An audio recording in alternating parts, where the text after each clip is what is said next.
today's summit. It had been long in coming, seeking God's face and asking the Lord to give us this opportunity to gather together as professionals, to sit at His feet and learn of Him. And that opportunity has come. And I'm so happy to be here.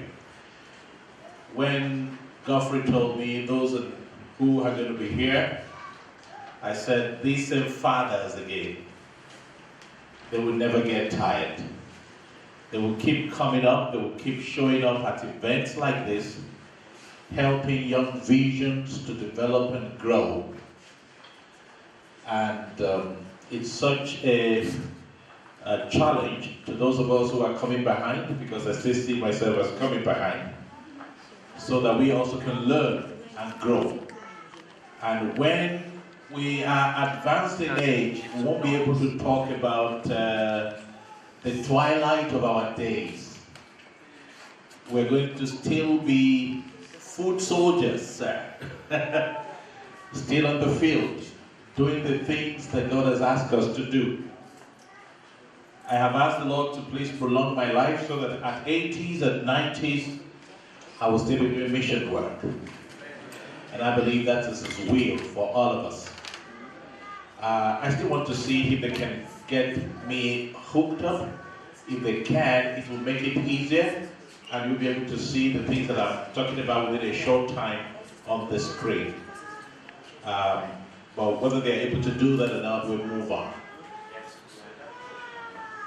So I'd like to welcome you warmly. I'm sure introductions will be done at the appropriate time, so I don't want to spend time calling out the fathers and the mothers in the house. But I'd like to let you know that we appreciate you so very much. And for everyone that is here today, what a joy to be here. Thank you. I have asked myself a number of questions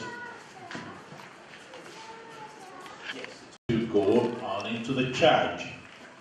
My charge can be taken from the book of Matthew at chapter 9.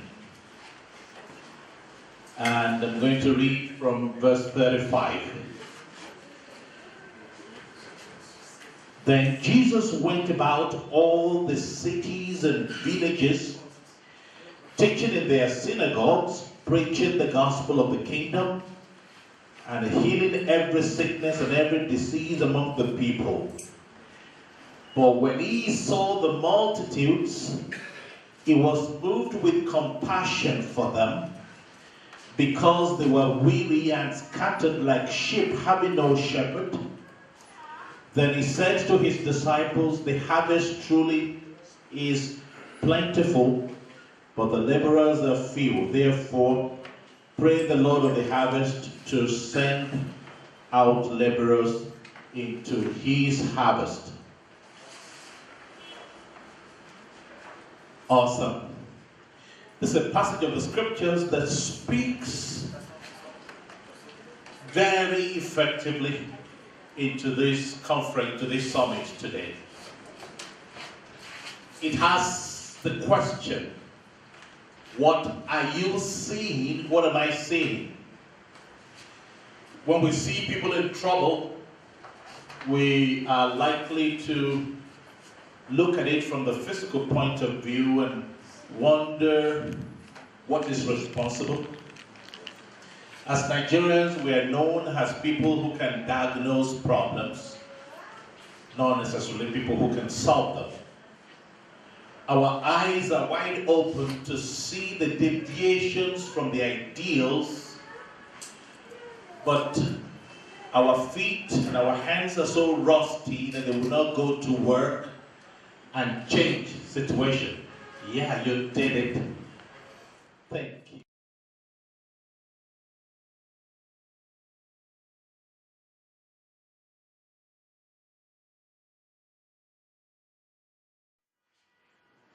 Thank you for your patience.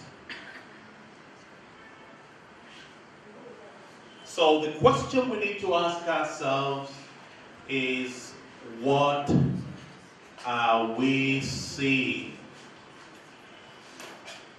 We're looking at Matthew 9, 35 to 38 this morning. It's easy for us to look at issues from an economic point of view. Things are bad in our nation. The government is not doing what it's supposed to do. People are suffering from economic malaise. What are we going to do to help the suffering masses of our nation? They are harassed, they are troubled, they are worried on every side. Some of the times we could just reduce it to politics and say that if a particular political party had been in power, probably things will not be this bad. Sometimes we look at it from the geographical or ethnic prisms. And we have all kinds of diagnoses as to what may be wrong. And the same set of factors and indices that we're looking at, if Jesus were to be here, he would see it differently. The disciples saw along with Jesus, they saw the harassed people, they saw the worry on their faces. They saw that they were without shepherds, like sheep without shepherd. And they didn't do anything about it. But Jesus saw the same parameters, and something rose up on the inside of him. A compassion. Compassion here is not the kind of a feeling that you have that make you to have sympathy for people. Compassion goes beyond sympathy. Compassion at its highest level is an empathy. Something that makes you feel the way the people feel. Something that makes you wonder what is the ultimate solution to their challenges. Something that forces you out of your comfort zone of quickly naming solutions that may not be authentic. You know, in moments when we don't want to be bothered, we quickly come up with solutions. If, for example, you don't want to give somebody arms because he has asked you, all of these people will not be asking for arms though. If the government has done what they are supposed to do, let's go, Daddy. Now, you philosophize. You quickly come up with a solution, and that placates your conscience, and that gives you the reason not to be compassionate the way you should be compassionate. Quick solutions and quick fixes have been the hallmark of the church, and especially of professionals, and we have refused to take the necessary actions. And like a friend of mine will say, I'm having problems and challenges of my own. I don't even have time to think about the problems and the challenges of other people. And with that, the devil has us in his grips. And he doesn't see us as a threat. But that's not the major reason, as you will discover in this short time that I'm going to spend with you as we open up this conference. Jesus saw a harvest when the people saw problems and difficulties and challenges. He said, the harvest is plentiful. You are not supposed to be seeing harvests in difficulties and challenges.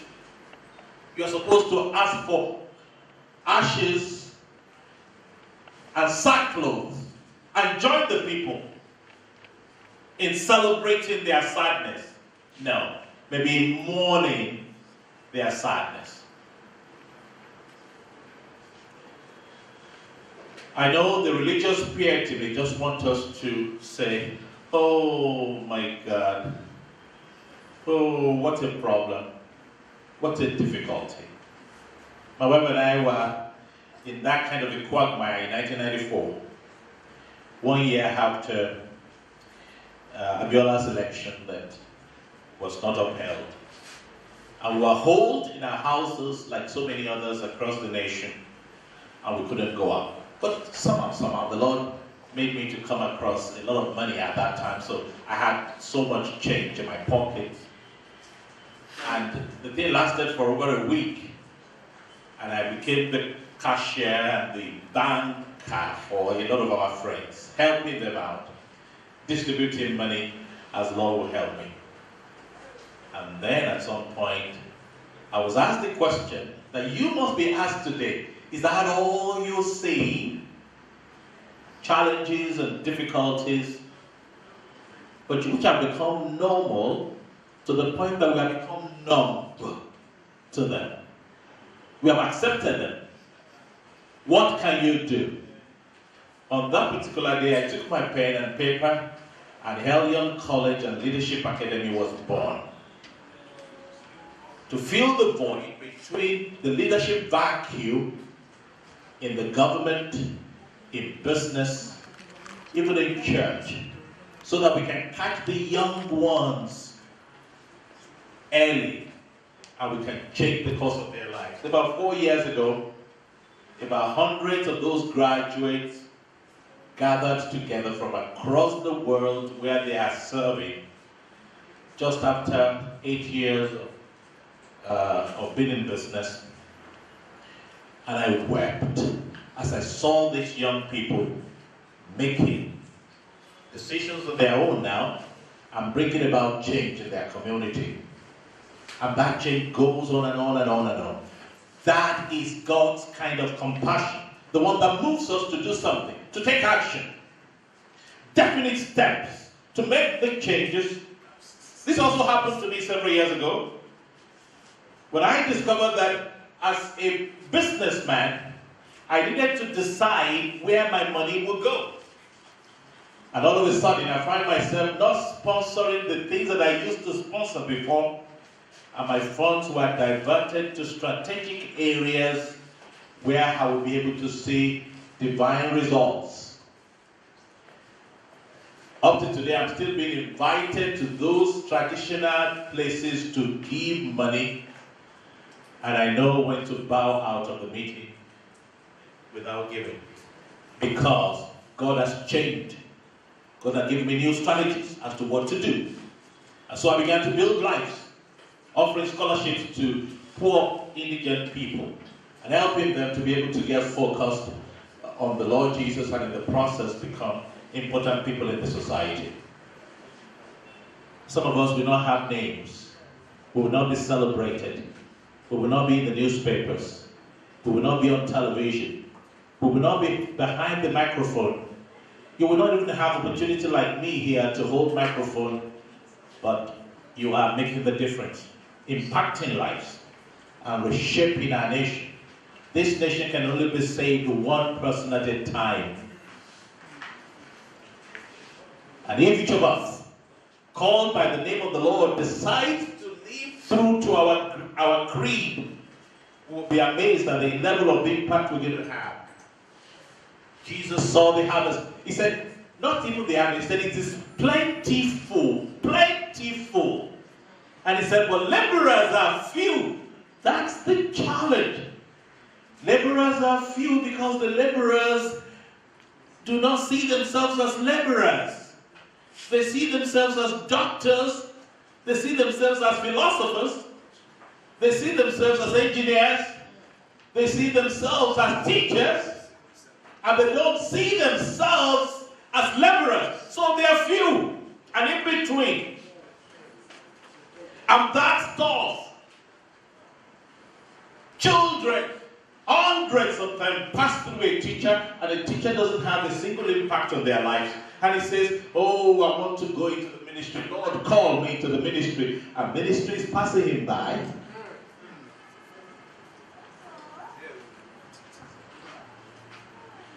What should we do? I'd like us to look at the life of David and be challenged by it so that we can understand the way God works with his people. He chose David, also his servant, and took him from the sheepfolds, from following hills great with young. He brought him to feed Jacob his people, and Israel his inheritance. So he fed them according to the integrity of his heart, and guarded them by the skillfulness of his hands. The Lord couldn't have made the mistake of leaving evangelism in the hands of the so-called ordained ministers alone. They constitute less than 5% of the population, God will be unrighteous and will be unstrategic to leave the work in the hands of the 5% and allow the 95% to roll about. There must be something we're not understanding about the way God works, and which is making laborers to be few. There will be more laborers if the 95% will rise up and take its place. And the representatives of the 95% are here today. They are skillful people, they are men of integrity, so they changed the course of the nation's history through their value system. About 25, 27 years ago, I took a decision in my business never to give bribe or take bribe. That was a tall order for you to make in this great country of ours where the values are warped. But that's what we must do.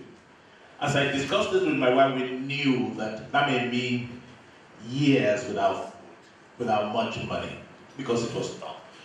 How did we get to this point? I wish I could tell you that I'd never given bribe before. I actually gave bribe. And then the Spirit of the Lord just, touched my heart and said, son, I hope this is the last time you will ever do this. I said, this will be the last time, Lord. I said, Lord, I did not even give a bribe. He said, forget it, you gave a bribe. You gave it with tactic. But you did give a bribe. And then we decided to imbibe the values of Christ, develop skills, and then made ourselves available for service in the kingdom. So you see, imbibing values is a major issue. Acquiring skills, the skills of the world, the skills of Egypt, the skills of Babylon, they are essential, because that is what is going to open the door for us. If you're not a doctor, you won't be able to stay in the company of doctors. If you're not a pharmacist, who will invite you to Pharmaceutical Association of Nigeria's meeting where you will make the right impact? So skills make the way for us, and skills are not in any way against the anointing of the Holy Spirit. In fact, they are supportive. Principles or standards of behavior, one's judgment of what is important in life, we've got to see values from the prisms of Jesus. If you can do that, things will change. Look at what the Bible says here. The world is trying to put us under its own value system. I was shocked 25 years ago when the Spirit of the Lord said, son, never allow the salaries of your staff to be paid on the 32nd of the month. He says, son, I'm going to hold you responsible each time you delay salary. Tomorrow is the last day of the month. As at 1 a.m. today, I didn't have sufficient salary to pay. But I reminded the Lord of the thing that He told me 25 years ago. I said, Lord, I have to pay the salary. And in 30 minutes, while I was getting ready for this meeting, I had to leave Abuja at 4 o'clock so I could match up get my flight. He gave me an idea of how to get the money. I made the right call, and the money came in within 30 minutes. And I'm paying salary today and tomorrow. He said, if their salary spends a night in your house, it's a curse.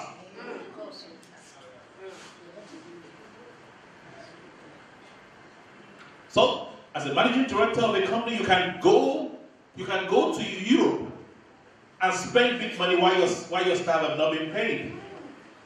But that will not be the values to which we subscribe. Can we read this together if you don't mind? 1, 2, 3, go.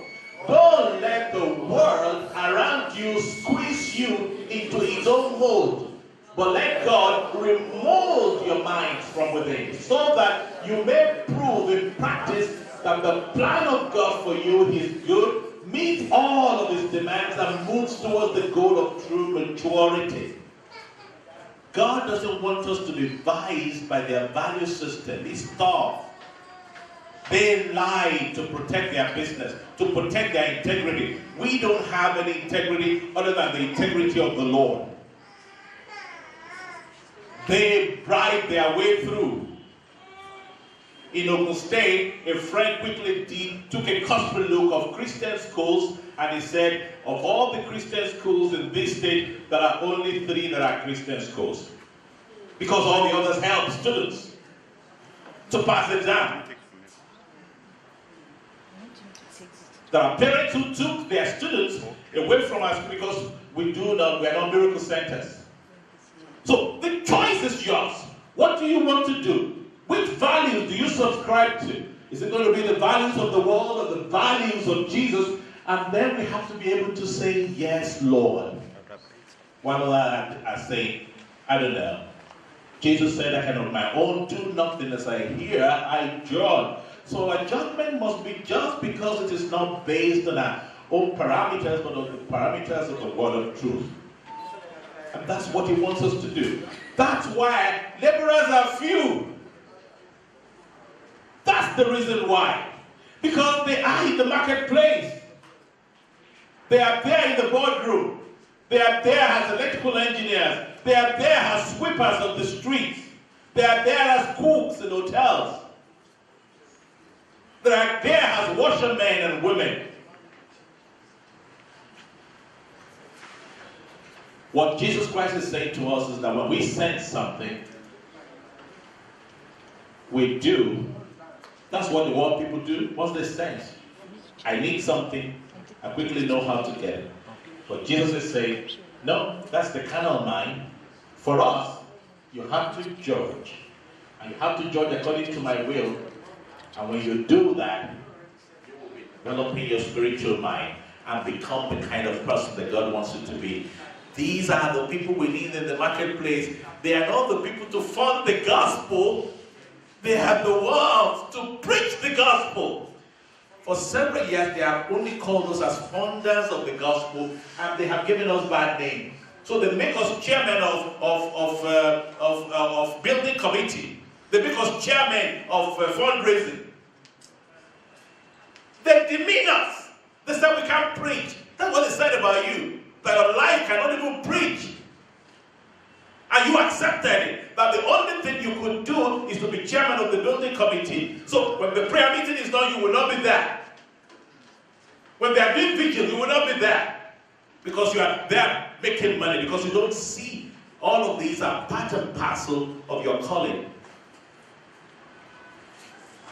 The Bible talks about the weapons of our warfare. They are not carnal, but they are mighty through God. But these principles, this weapon, is only made available when our own obedience is fulfilled. That's when we're going to be able to use these weapons effectively, and God is asking us to do the same.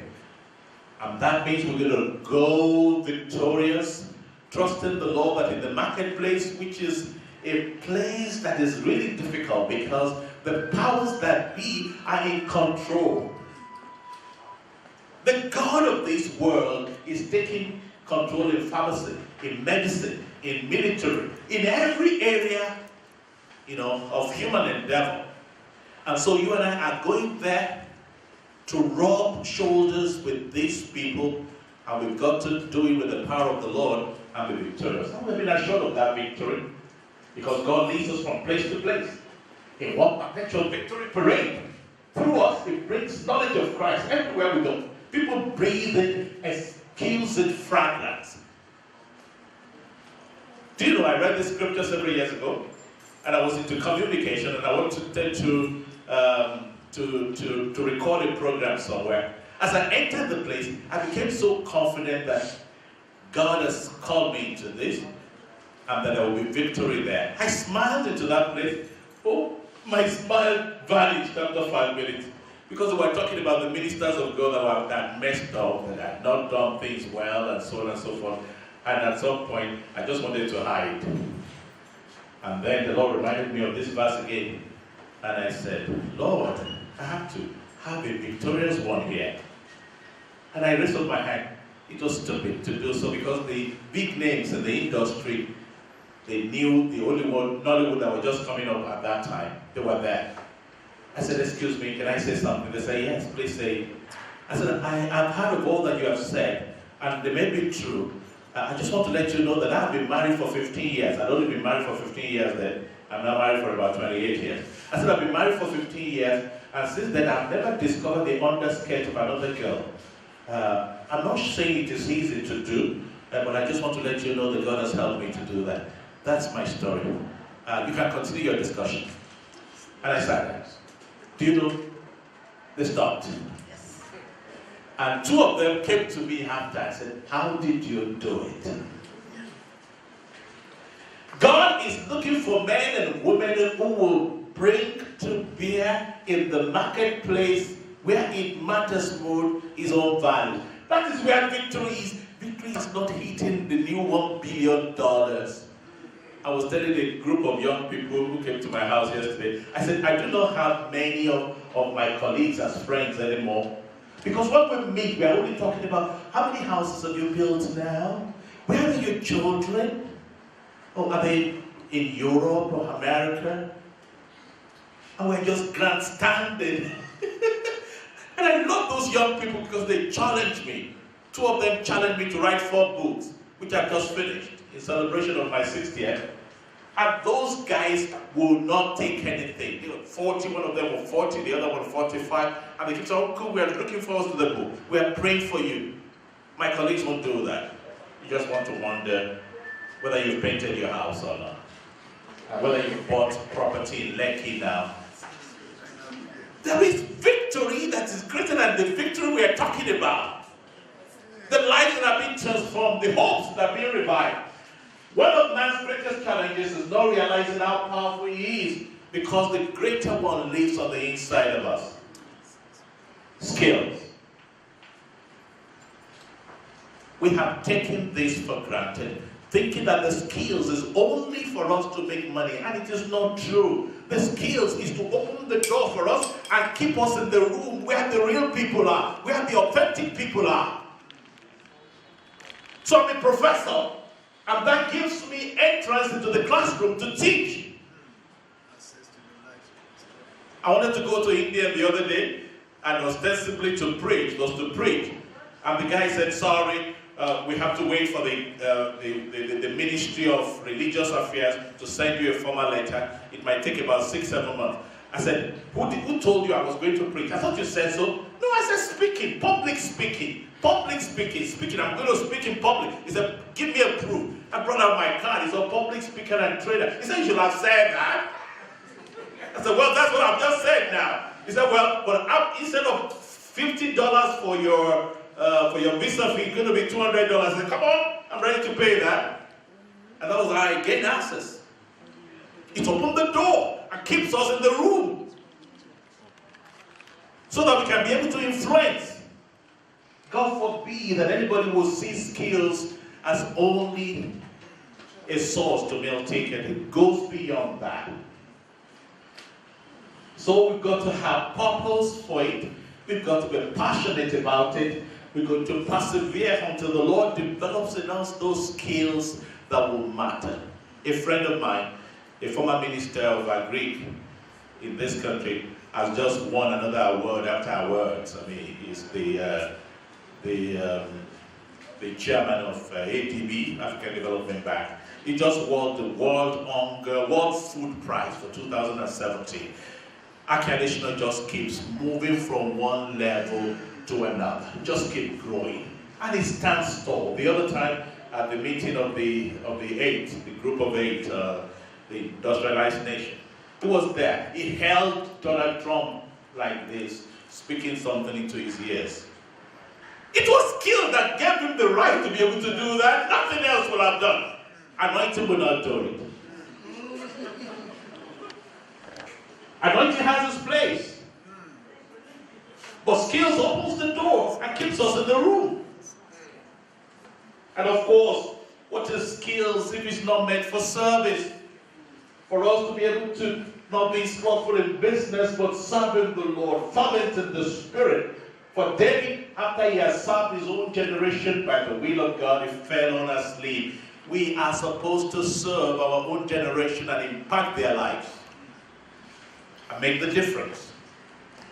2 days ago, a group of students headed from my wife's school, the school that we have, came to my house, and they were preparing for a competition, and I spent 2 hours of my time coaching them in order for them to be able to, and I had a problem. 3 out of 8, I needed to choose 3 out of 8, and it was so difficult choosing 3 out of 8, because these young ones have developed skills in debating. Their research was so thorough. And I looked into the future of this country. I said, I don't care what problems the devil is causing in the world, but I'm so excited about the little thing that I'm doing to make the world better. Let's close. Salt and light. That's who he says we are. Can you imagine light standing aloof and say, I don't care about darkness. I don't want to be rubbished by darkness at all. I just want to stay as light. I don't want darkness to contaminate me. How can we be authentic light when we're not shining in the dark?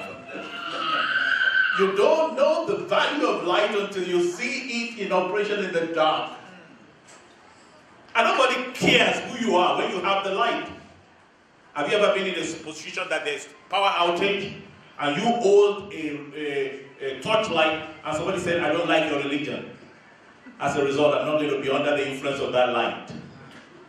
The guy just said, come, go in front, we will follow you. Wherever you go, your God shall be our God. And of course, if you are salt, you've got to mix with the world. And that's the advantage we have.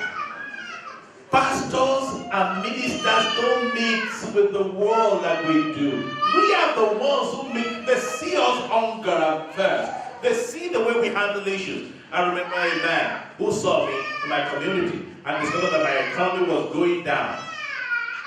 And he called me and he said, Mr. Fijabi, I can see your economy is going down. That must be years ago. Can I help you? I said, what help will you right there? He said, I know places where you would go and things will happen. By the time I finished with him, he knelt down on the street and asked me to pray for him. He saw that I had hope. He saw that I was down, but I was not out. He saw the grace with which I spoke, the confidence and the passion that all would be all right.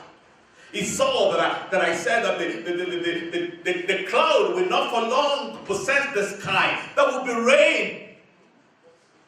And of course, when there was rain, he saw me one day and said, Mr. Fijabi, we beg, that is Mr. Fijabi, you said so. It has come to pass. They will see us when we gnash our teeth. They will see us as we handle difficult situations. They will see us in our families as we hate or love our wives. They will see us as we persecute the poor, as we take them to the police station, even for flimsy excuses. Transformation. Peter Wagner, we all know him. He had worked in the area of transformation more than most people. And he said, for years, we have sought after the transformation of cities. We have prayed, held pastors' prayer conferences. Prayer walked our cities. Still not one city in the U.S. has been transformed. Why is this? I feel I finally know the answer to that question. It lies in the fact that pastors and church leaders do not hold the authority in the cities where the change must originate. Business and government leaders hold that authority. They are the ones who hold the authority